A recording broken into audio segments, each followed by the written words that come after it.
Regresamos a Argumentos, seguimos conversando con la doctora Egli González Lobato. Antes de ir a la pausa nos habíamos quedado en una pregunta. El presidente de Colombia, Gustavo Petro, ha hecho una propuesta de paz política para Venezuela, porque lo cierto es que hasta que no encontremos pues ceder ambas partes, todas las partes en conflicto en nuestro país, el principal problema que hoy hay en las calles es el tema económico, la presión económica, y acá todo está sujeto al panorama, al plano de los acuerdos políticos entre las partes, a que este proceso electoral además se desarrolle en plena normalidad, con garantías, con la presencia de estos veedores internacionales, que pueda participar la ciudadanía y escoger el candidato de su preferencia sin mayor problema, que el proceso antes, durante y después de las elecciones se pueda desarrollar en paz. Y una paz que además nos permita que Venezuela esté, que estas elecciones sean reconocidas en el panorama internacional, que estas sanciones sean eliminadas, que tanto peso pues también nos hacen a los ciudadanos de a pie. Bueno, yo lo que creo es que la importancia de esa declaración de los presidentes, tanto de Brasil como de Colombia, están dirigidas a destacar la importancia que es para Venezuela, pero sobre todo para la región, estas elecciones. Es decir, Venezuela, tal como está, no es operativa. Venezuela tiene que volver a los mercados internacionales. Venezuela tiene que sencillamente decir, ¿por qué no? Venezuela tiene que lograr que se levanten las sanciones. Eso debe comprometer a todos los candidatos indistintamente. Es decir, darle una respuesta a la gente sobre sus necesidades. Sí, es el país el que está padeciendo. La elección es una estación dentro de esa gran negociación o esas varias negociaciones que se pueden estar dando. Y los presidentes ponen el zoom en donde deben ponerlo. Cuando te dicen, no, hay que empezar a hablar de garantía, hay que empezar a hablar de los acuerdos, de quien pierda, de quien gane. Porque si hoy, que fue, para mí hoy ha sido, si esto termina el día, ya termina a las 24 horas, pero termina como va. Es decir, y las cosas, pues esto es un signo muy positivo y esto aumenta la confianza institucional, aumenta la participación. Si la gente ve, entonces lo que tú pudieras mirar es que va a haber un electorado muy alto en la participación y puede ser entonces con todas las asimetrías. Porque yo tengo clarísimo cómo está el panorama electoral, el mapa electoral, pero con todas las asimetrías, incluso así, va a una elección medianamente competitiva donde pues sectores de la oposición pueden, digamos, verse triunfadores o que retan al gobierno a elevar esa oferta para lograr esa reelección presidencial. Doctora, ¿y por qué medianamente competitiva? ¿Qué hace falta para que sea plenamente competitiva?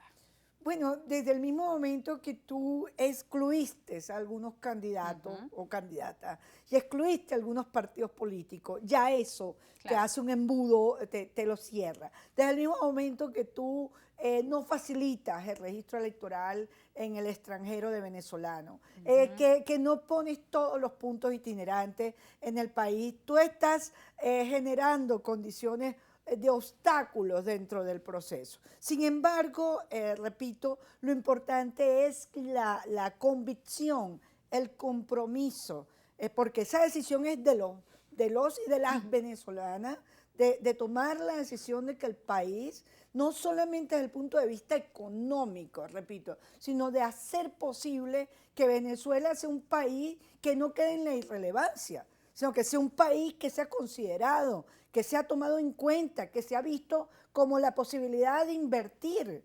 Es decir, que dé todo lo que este país tiene, porque bien que se lo merece. Bueno, y en estas circunstancias que usted ha mencionado, con el tema de que no todos pudieron entrar en esta competencia, el periodo de inscripción que ha sido pues récord en cuanto a su duración, los problemas que se presentaron en el exterior y también en nuestro país, en algunos casos por falta de luz, retrasos, entre otros, pues ya empiezan a crear lamentablemente un precedente negativo. Aún así los ciudadanos se han mantenido con esa firme idea de participar en el proceso electoral, de mantenerse en la ruta electoral, pero sin duda pues ya ponen quizá unos puntos en la cancha del gobierno y no del sector opositor, que tiene que entonces además centrarse en ver cómo ganar un proceso electoral complejo con todos estos problemas que se les han venido presentando y los que pueden llegar en el camino, además de enfrentarse con el tema de la desunidad, de la infinidad de candidaturas que aún hay, a pesar de la depuración del día de ayer, todavía siguen muchos candidatos y el reto también a que la población, los ciudadanos, conozcan las propuestas de estas candidaturas, porque en este escenario donde hay que resolver el tema de la luz, que llegó el agua, voy a lavar los platos, tengo que ir a poner la cola, tengo que ir a la cola de la gasolina, es decir, los ciudadanos están centrados en resolver sus problemas, en qué tiempo conocer quiénes son esos 12 candidatos, quién es Edmundo, quién es Luis Eduardo, quién es Antonio Ecarri, qué hacen, cuáles son sus propuestas. No todo el mundo conoce en la calle cuando salimos a conversar con las personas quiénes son estos candidatos y qué tienen para ofrecer. Sí, bueno, lo primero que habría que decir es que este es un proceso electoral donde tanto los factores del gobierno como los factores diversos de oposición deben apostar a los moderados. Los moderados deben tomar el timón. ¿Por qué? Porque dentro de los distintos factores tú ves unos radicales.